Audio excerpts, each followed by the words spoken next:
नमस्कार बंधुरा village food waste Bengal চ্যানেলে তোমাদের অনেক অনেক স্বাগতম জানাই। বন্ধুরা আজকে আমি খুব সুন্দর একটা রেসিপি নিয়ে চলে এসেছি। যে রেসিপিটা শেয়ার করবো সেটা হচ্ছে চিংড়ি মাছ দিয়েই করবো। এই দেখো এখানে কিন্তু আমি আড়াইশো চিংড়ি মাছ নিয়ে নিয়েছি। চিংড়ি মাছগুলো বেশ ভালোই একটু বড় বড় আছে, তোমরা এর থেকে বড়ও করতে পারো। তো আমি একটু মাঝারি সাইজের চিংড়ি মাছ নিয়ে নিয়েছি। আজকে চিংড়ি মাছ দিয়ে তোমাদের একটা সুন্দর রেসিপি দেখাবো। সেই রেসিপিটা হচ্ছে তোমার দম বাগদা রেসিপি। খুব সুন্দর একটা রেসিপি।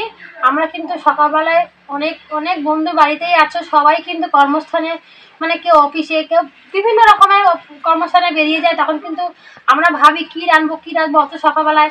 তখন কিন্তু ঘরে যদি এরকম চিংড়ি মাছ থাকে, তোমরা ঝটপট করে সহজভাবে এই রেসিপিটা তৈরি করে দিতে পারবে।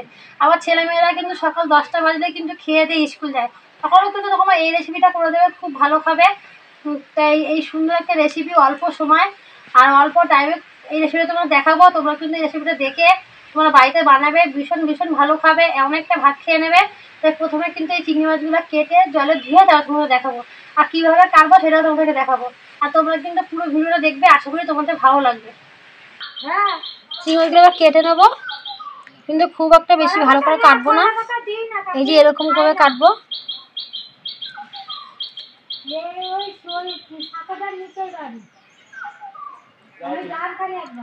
এই যে এইভাবে চিংড়ি মাছগুলো সমস্ত চিংড়ি মাছগুলো কেটে নেবো।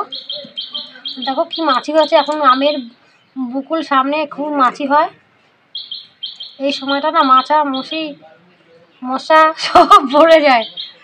দেখছো মশা মাছিতে উৎপাত করছে।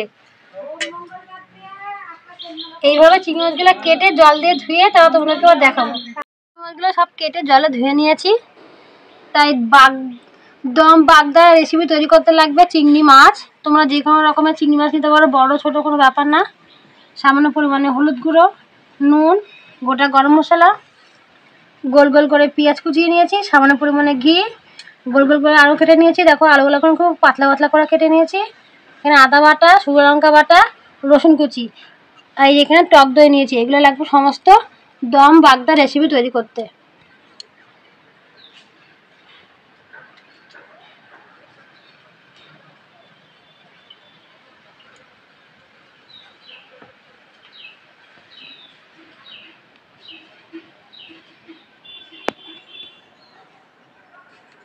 একটা আলাদা পাত্র নিয়ে নিয়েছি, এই পাত্রের মধ্যে চিংড়ি মাছগুলো ঢেলে নেবো।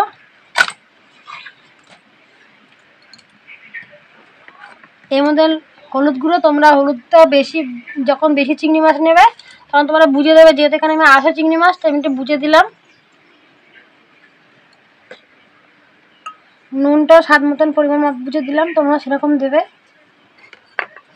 রসুন কুচি,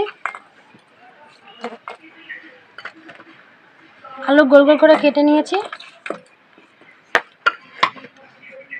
পেঁয়াজটাও গোল গোল করে কেটে নিয়েছি, আদা বাটা, শুকনো লঙ্কা বাটা,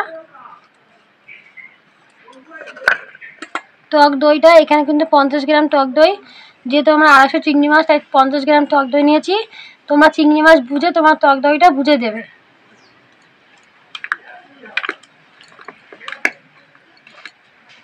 দিয়ে ভালো করে ম্যারিনেট করে নেব।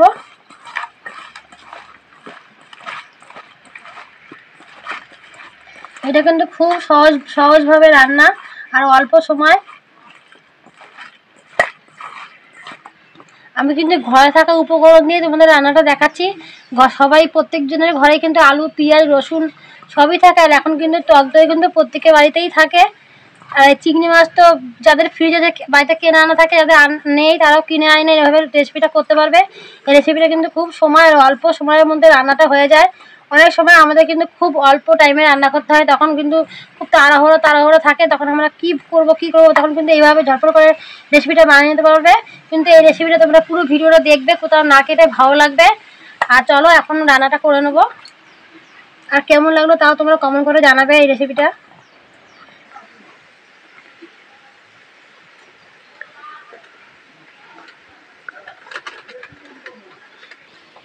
ওদিকে সব জোগাড় করে দিয়েছি, এদিকে উনুনটাকে ধরে নিচ্ছি। আমার কদিন ধরে খুব তোমাদের রেসিপি দেখাই, আমার খুব কষ্ট হচ্ছে, কারণ আমার ওইদিকে রান্নাঘরটা ভেঙেছে। তাই অন্যদিকে নেবো, যেহেতু লক্ষ্মীও আমাদের গরু পাশে থাকতো, আমার অসুবিধা হতো, বর্ষাকালে জল পড়তো। তাই তোমাদের এখন আমি বাড়িতে একটা উনান ছিল, বালতি, সেই বালতিটা কেটে আমি নিজের হাতে উনানটা করেছি। তোমাদের এই উনানে তোমাদের রেসিপি দেখাচ্ছি। এই উনুনটা ধোয়াতে একটু কষ্টই হয়। উনুনটা ধরে গেছে, একটু কড়াটা বসিয়ে দেবো, দিয়ে কড়াটা একটু গরম করে দেবো। ওইদিকে কড়াটা গরম হচ্ছে, তাই তোমাদেরকে জিনিস দেখাচ্ছি। এই যে এখানে বসে আমি রান্না করতাম, দেখো বন্ধুরা রান্নাঘরটা তো ভেঙে দিয়েছি, তোমাদের এর আগেও দেখিয়েছি, কিন্তু বৃষ্টি পড়লে খুব জল পড়ে, তার জন্য এই রান্নাঘরটা আমি একটু পাশে সরিয়ে নেবো। এখন এদিকে ভাঙচুর হচ্ছে, নোংরা হয়ে রয়েছে, এই যে আমি রান্নাঘরটা এখানে করবো। এখন ঠিক এই পয়েন্টে আমাদের রান্নাঘরটা করে দেবে। তাই যখন এতদিন না হয় ততদিন আমি তোমাদের ওই উনানেই দেখাবো। ওইদিকে যাই, চলো। এবার কড়াটা মানে গরম হয়ে গেছে, তোমাদেরকে দেখাই কীভাবে রান্না করতে হবে। ওইদিকে তোমাদের সব দেখালাম বন্ধুরা, তাই এদিকে কড়াটা গরম হয়ে গেছে। এবার কড়াইয়ের মধ্যে আমি ঘি দিয়ে করবো। তোমরা যদি ঘি পছন্দ না করো, অনেকেই আছে ঘি খাও না, তখন সাদা তেল দিয়ে করতে পারো। 3 চামচের মতন ঘিটা দিয়ে দিয়েছি, আর ঘিটা গরম করে নেবো। এলাচ আর দারচিনি দিয়ে দিলাম,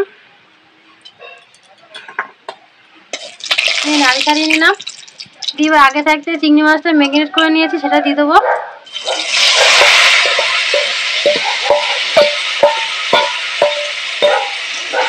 একটু নাড়ি ছাড়িয়ে নেবো।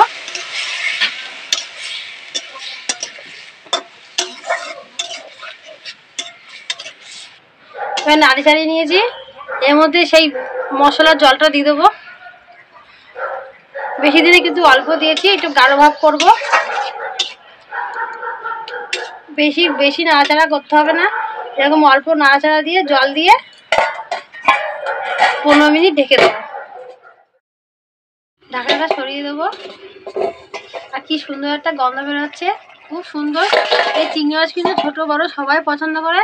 চিংড়ি মাছে কিন্তু অনেকেরই অ্যালার্জি আছে, যখন তোমরা চিংড়ি মাছ বাড়িতে করবে 10 মিনিট ভিনিগার জলে ভিজিয়ে রাখবে, দেখবে অ্যালার্জি হবে না, তাতে খেলেও কিছু হবে না। আর দেখো জলটা কিন্তু অনেকটা টেনে নিয়েছে, গ্রেভিটা কিন্তু গাঢ় গাঢ় ভাব হয়েছে। আলুটা দেখো সেদ্ধ হয়ে গেছে। এই যে এর মধ্যে সামান্য পরিমাণে একটু চিনি দিয়ে দেবো,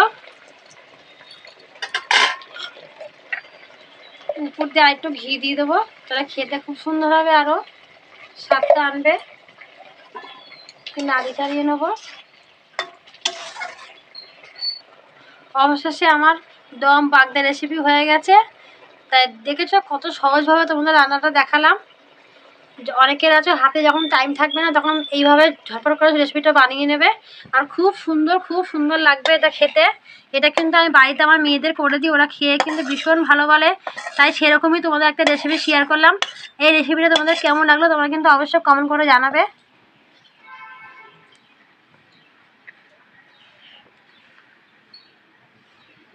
আর খুব সুন্দর হয়েছে, দেখো গ্রেভিটা বেশ গাঢ় ভাব হয়েছে।